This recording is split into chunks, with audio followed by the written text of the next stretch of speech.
आशा, इसके लिए 35,000 करोड़ रुपीस का एलोकेशन है। ये साथियों बहुत एक महत्वपूर्ण प्रोग्राम है।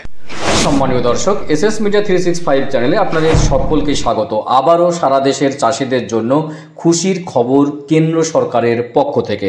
পিএম কিষাণ প্রকল্পের মতো সারা দেশে চালু হচ্ছে পিএম আশা প্রকল্প। পিএম আশা প্রকল্প সারা দেশে চালু হচ্ছে, আর এই প্রকল্পের জন্য 35,000 কোটি টাকা বরাদ্দ করা হয়েছে। প্রচুর পরিমাণে সুবিধা পাবে কৃষকরা। দেশের কৃষক কল্যাণে নতুন ফোকাস পিএম আশা প্রকল্প। পিএম আশা প্রকল্প কি, কিভাবে সুবিধা পাবেন দেশের কৃষকরা, তার বিস্তারিত আপডেট তুলে ধরবো আজকের ভিডিওতে।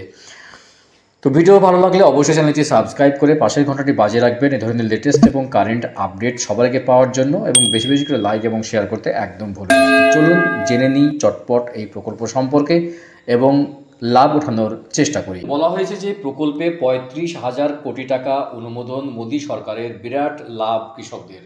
তো ফের একবার কৃষকদের বড় উপহার দিল মোদী সরকার। মন্ত্রিসভার বৈঠকে কৃষকদের জন্য বড় ধরনের ত্রাণ ঘোষণা করেছে সরকার।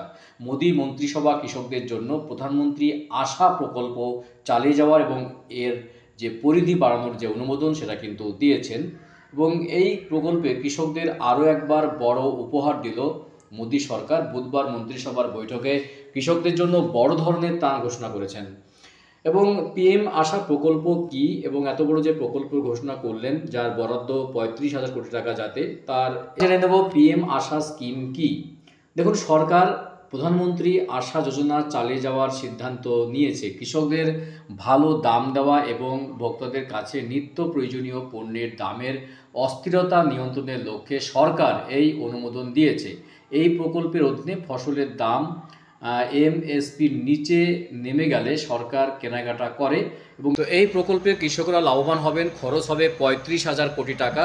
প্রধানমন্ত্রী নরেন্দ্র মোদীর সভাপতিত্বে কেন্দ্রীয় মন্ত্রিসভার যে বৈঠক, সেই বৈঠকে কৃষকদের লাভজনক মূল্য প্রদানের জন্য, ভোক্তাদের জন্য প্রয়োজনীয় পণ্যের দামের ওঠানামা নিয়ন্ত্রণ করবার জন্য প্রধানমন্ত্রী অন্নদাতা আয় সুরক্ষা অভিযান পিএম আশা প্রকল্পটি অব্যাহত রাখার সিদ্ধান্ত নিয়েছে। এবং বিবৃতি অনুসারে জানা যাচ্ছে যে 2025-26 সাল পর্যন্ত 15তম যে অর্থ কমিশনের সময় মোট আর্থিক ব্যয় হবে 35,000 কোটি টাকা। আরও দক্ষতার সঙ্গে সেবা দেওয়ার জন্য সরকার প্রাইস সাপোর্ট স্কিম অর্থাৎ পিএসএস এবং প্রাইস স্টেবিলাইজেশন ফান্ড অর্থাৎ পিএসএফ, এই স্কিমগুলি কিন্তু পিএম আশাতে কেন্দ্রীভূত কিন্তু করেছে। সরকার বলছে যে পিএম আশা এর সমন্বিত প্রকল্প বাস্তবায়নে আরও কার্যকারিতা আনবে, এবং এটি কেবল কৃষকদের তাদের পণ্যের জন্য লাভজনক মূল্য প্রদান সহায়তা করবে না, সঙ্গে সাশ্রয়ী মূল্য ভোক্তাদের কাছে প্রয়োজনীয় পণ্যগুলির প্রাপ্যতা নিশ্চিত করবার মাধ্যমে দামের ওঠানামা রোধ করবে। পিএম আশা এবং পিএসএ প্রাইস লস পেমেন্ট স্কিম পিওপিএস এবং মার্কেট ইন্টারভেনশন যে স্কিম রয়েছে, এর উপাদান কিন্তু অন্তর্ভুক্ত করবে। এখন জেনে নেব যে পিএম আশা কি। দেখুন, পিএম আশার জন্য 35,000 কোটি টাকা অনুমোদন করেছে।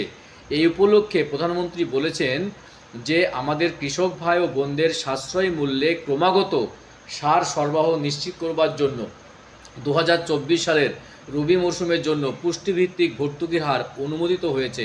তিনি বলেন যে এই সিদ্ধান্তের ফলে সারা দেশের কৃষকদের চাষের খরচ কমবে। প্রধানমন্ত্রী মোদীর সিদ্ধান্ত ডাল, তৈলবীজ ফসলের ন্যূনতম মূল্য নিশ্চিত করবে। এই জাতীয় ফসল চাষে ভারত স্বনির্ভর হবে, কৃষক খুশি হবে, তাদের আয় বাড়বে। তো পিএম আশায়ের একটি সমন্বিত স্কিম। কৃষক ও ভোক্তাদের পরিষেবার সুবিধার্থে কেন্দ্রীয় সরকার যে প্রাইস সাপোর্ট স্কিম রয়েছে পিএসএস এবং প্রাইস স্টেবিলাইজেশন ফান্ড রয়েছে পিএসএফ, এই স্কিমগুলো পিএম আশায় কিন্তু একীভূত করেছে। এটি কেবল কৃষকদের তাদের পণ্যের ন্যায্য মূল্য পেতে সাহায্য করবে না, ভোক্তাদের সুবিধাও কিন্তু দেবে। এই প্রকল্পের মাধ্যমে গুরুত্বপূর্ণ আপডেট দেওয়ার চেষ্টা করলাম যে পিএম আশা প্রকল্প কেন্দ্র সরকারের একটা গুরুত্বপূর্ণ প্রকল্প।